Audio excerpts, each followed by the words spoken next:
प्रदेश सहित रीवा को देश में अलग पहचान दिलाने वाले पूर्व विधानसभा अध्यक्ष श्रीयुत श्रीनिवास तिवारी ने विंध्य को कई सौगातें दी हैं। इसे विकास की पटरी में खड़ा किया है। लंबे कदकाठी सफेद बाल और भौहों के साथ ही सफेद धोती कुर्ता दादा का पसंदीदा वस्त्र रहा है।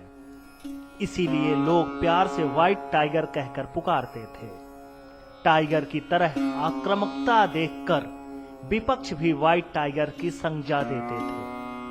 कहते थे देश में दो ही व्हाइट टाइगर पाए जाते हैं, एक मोहन तो दूसरा दादा। पूर्व प्रधानमंत्री इंदिरा गांधी और अटल बिहारी वाजपेयी दादा को रियल टाइगर मानते थे। किसान मंगल दीन तिवारी के घर त्यूनी गांव में 17 सितंबर 1926 को श्रीनिवास तिवारी का जन्म हुआ था। माता कौशल्या देवी गृहिणी थी। श्रवण कुमारी से विवाह हुआ था। इनके दो पुत्र अरुण और सुंदर लाल हुए। अब ये दोनों ही इस दुनिया में नहीं रहे। अरुण के दो पुत्र थे। बड़े पुत्र विवेक तिवारी अब इस दुनिया में नहीं रहे और छोटे पुत्र वरुण तिवारी कुशल उद्यमी है। दादा की शिक्षा यात्रा मनगांव बस्ती से आरंभ हुई थी। सन 1950 में दरबार कॉलेज रीवा से LLB और 1951 में हिंदी साहित्य से MA किया। दादा छात्र जीवन से ही राजनीति में जुड़ गए थे। दादा दरबार कॉलेज के प्रेसिडेंट चुने गए थे। दादा ने दरबार कॉलेज में डिबेटिंग क्लब बनाया था। स्वतंत्रता आंदोलन में दादा ने जब हिस्सा लिया था तब वह महज कक्षा 8वीं में मार्तंड स्कूल में पढ़ते थे। जब आदिवासियों की लड़ाई लड़ते हुए चौथर तहसील के जेकरी के आदिवासियों के लिए लड़ाई लड़ी तो पुलिस ने हम लोगों को हथकड़ियां लगा करके हमारी पदयात्रा कराई रीवा तक 75-80 किलोमीटर। छात्रावस्था में ही दादा ने आंदोलनों की राह पकड़ी। जमींदारी प्रथा का खुलकर विरोध किया। चावल आंदोलन इसमें प्रमुख रहा। इसके बाद सरकार द्वारा विंध्य प्रदेश के विलय के प्रस्ताव का दादा ने जमकर विरोध किया था। 1948 में विंध्य प्रदेश बना। 1949 में विलय का प्रस्ताव किया गया था। दादा ने इसका जमकर विरोध किया था। 2 जनवरी 1950 को लोहिया की अगुवाई में रीवा बंद किया गया। प्रमुख नेताओं को गिरफ्तार कर लिया गया था। भीड़ पर पुलिस ने गोलियां चला दी। गंगा, अजीत और चिंताली शहीद हो गए थे। महज 24 वर्ष की आयु में दादा 1952 में पहली बार मनगांव विधानसभा से विधायक चुने गए।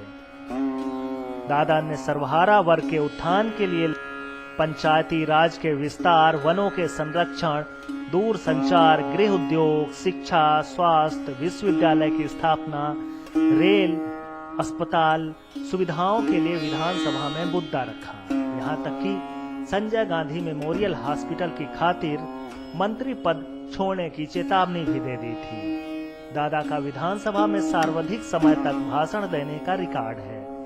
इसके अलावा उन्हें उत्कृष्ट कार्यों के लिए पूर्व राष्ट्रपति शंकर दयाल शर्मा ने सम्मानित किया था।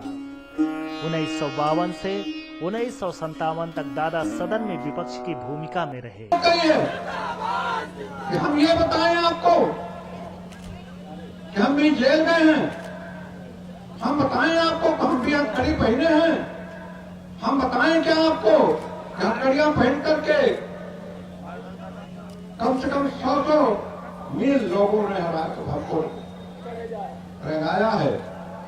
क्या ये सब चीजें आज हमें बताने की जरूरत है क्या?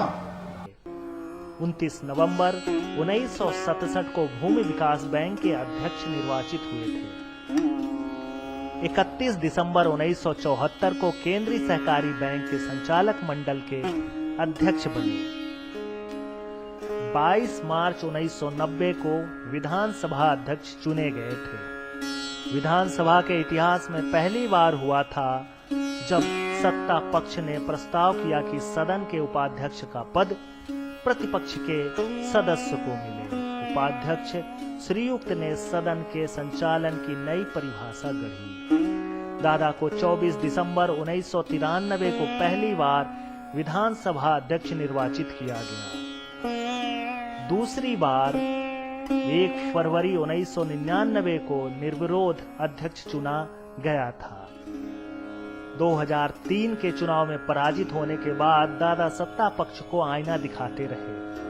दादा को सुनने और देखने के लिए प्रतिवर्ष 17 सितंबर को विशाल जन समूह उमड़ता रहा। अमृत पर्व, शंखनाद पर्व, परिवर्तन पर्व, संघर्ष पर्व, किसान आंदोलन रैली प्रमुख रही है। इन आयोजनों में प्रदेश और देश के चर्चित राजनेता शामिल होते रहे हैं। अब दादा की परिपाटी को पोते स्वर्गीय डॉक्टर विवेक तिवारी की धर्मपत्नी अरुणा तिवारी और सुंदरलाल तिवारी के पुत्र सिद्धार्थ तिवारी राज आगे बढ़ा रहे हैं। दादा के व्यक्तित्व को कम समय में प्रस्तुत करना मुश्किल है।